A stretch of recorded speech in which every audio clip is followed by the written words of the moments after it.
Na entrevista do dia com Maria Lídia Flandoli, a reação à anulação dos julgamentos que condenaram PMs pelo massacre do Carandiru. Entrevisto a advogada Maria Laura Canineu, diretora do Human Rights Watch no Brasil, entidade não governamental internacional de defesa dos direitos humanos. Muito obrigada, doutora, por estar conosco. E eu quero começar exatamente desse ponto, né, que a reportagem do Jornal da Gazeta mostrou, que a polêmica em torno daquilo que disse o desembargador Ivo Sartori, que não apenas defendeu a absolvição dos PMs, mas justificou o voto, por entender que o que houve lá, por parte dos PMs, aquela matança, foi em legítima defesa. Quero saber a avaliação de vocês, uma entidade voltada exatamente para a defesa dos direitos humanos. Bom, primeiro, obrigada pela oportunidade de estar aqui. Se confirmar a anulação dos julgamentos, né? Foram 5 júris que resultaram na condenação dos 73 policiais militares. Se confirmar a anulação dos júris, ou pior, a absolvição dos policiais envolvidos, na visão das organizações de direitos humanos e da organização que eu represento, isso reforça somente que a impunidade é a regra no Brasil.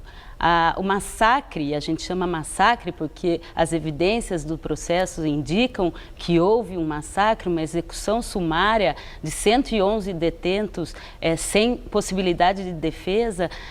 O massacre, ele representa a falha do Estado em todas as frentes, que representa a falha do Estado na investigação, no processamento e no julgamento de pessoas responsáveis por graves violações de direitos humanos. Doutora Laura, quais são as evidências objetivas que compõem a base desse argumento que os policiais não agiram em defesa, em legítima defesa? Em primeiro lugar, é importante lembrar que esse caso foi levado à Comissão Interamericana de Direitos Humanos, inclusive uma das organizações foi a Human Rights Watch. No relatório em que a Comissão Interamericana condena e responsabiliza o Estado brasileiro por graves violações de direitos humanos, eles reafirmam a perícia, a primeira perícia do local, que foi feita por um perito que indicou uma série de violações absurdas e ela está no processo, como, por exemplo, que os tiros foram dados em uma única direção. Por parte dos policiais. Os tiros que estavam nas paredes indicavam que eles foram dados a curta distância, a uma distância de 50 centímetros do chão, o que significa que os presos estavam ajoelhados, rendidos, nus. Então não há muita possibilidade de enfrentar esse tipo de convicção do processo, de que eles não estavam armados e que eles foram arrastados para a parte central do pavilhão por outros presos que ora foram mortos, ora foram feridos e sofreram uma série de outros abusos. Então, as evidências são muito claras do processo. É possível hoje você identificar relatos da própria pastoral carcerária que indica uma realidade terrível de 5 fases desse massacre. Então, para nós, as organizações de direitos humanos, não restam dúvidas de que houve realmente um massacre e a declaração do desembargador relator nesse processo é uma afronta ao Estado de Direito, é uma afronta à sociedade e é uma afronta às vítimas e às famílias dessas vítimas. Certo. Agora, a decisão lá no TJ não foi unânime. E os desembargadores vão debater esse caso novamente, não tem data marcada. E o que eu quero saber é se as organizações de defesa dos direitos humanos vão agir para tentar reverter essa decisão de anulação dos julgamentos. Existe uma série de ações acontecendo, as organizações de direitos humanos locais e internacionais estão efetivamente conversando sobre ações coletivas que podem ser feitas, desde de uma solicitação de repreensão em relação à declaração da legítima defesa, que é realmente chocante, até a levar novamente esse caso para as instâncias internacionais para que haja um encaminhamento do que houve, que é falta de responsabilização do Estado. Nem todas as famílias foram indenizadas. Existe uma série de falhas nesse processo que ainda é possível. E não tem desfecho, né? Um caso que vem há mais de 20 anos e que até agora, é verdade que é um processo complexo, mas não tem um desfecho. Como é que vocês entendem isso, né? Passar tanto tempo e esse caso agora ter voltado àquilo que o senso comum chama de estaca zero? Olha, Maria Lídia, infelizmente isso não é uma novidade, isso não é uma surpresa. A impunidade, como eu disse, conforme documentado por organizações não governamentais como a minha, é a regra no Brasil por brutalidade, por atos de brutalidade policial.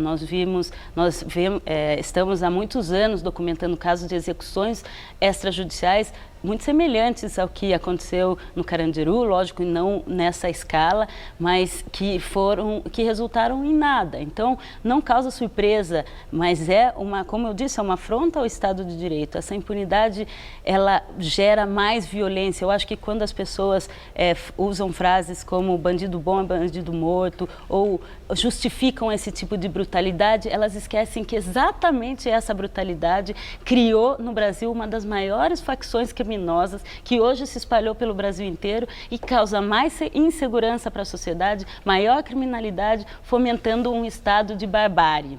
Agora, vocês acreditam que essa decisão do Tribunal de Justiça de São Paulo de anular os julgamentos reforçou essa frase recorrente que bandido bom é bandido morto?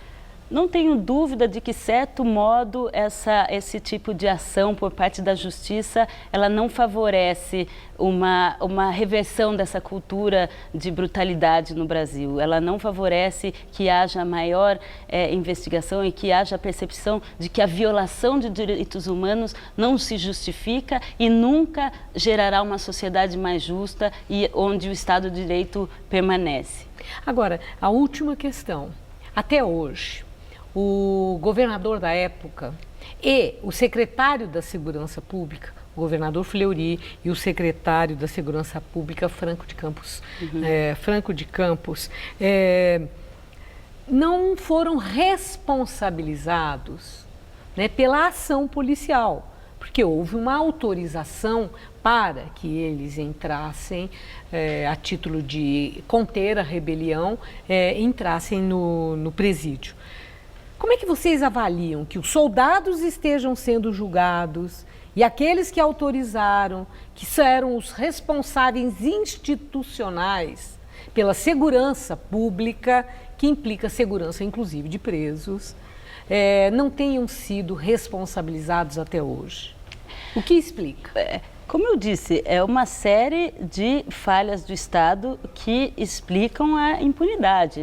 O Estado no Brasil, não só no caso do Carandiru, como outros, e nas suas altas patentes, muito raramente são responsabilizadas. E isso não foi por acaso, isso não foi acidental. Isso não foi, são 24 anos de uma postergação, as provas foram aniquiladas, as provas foram escondidas, as testemunhas foram ameaçadas e não existiu modo de que hoje houvesse uma responsabilização plena de todos os responsáveis por esse massacre.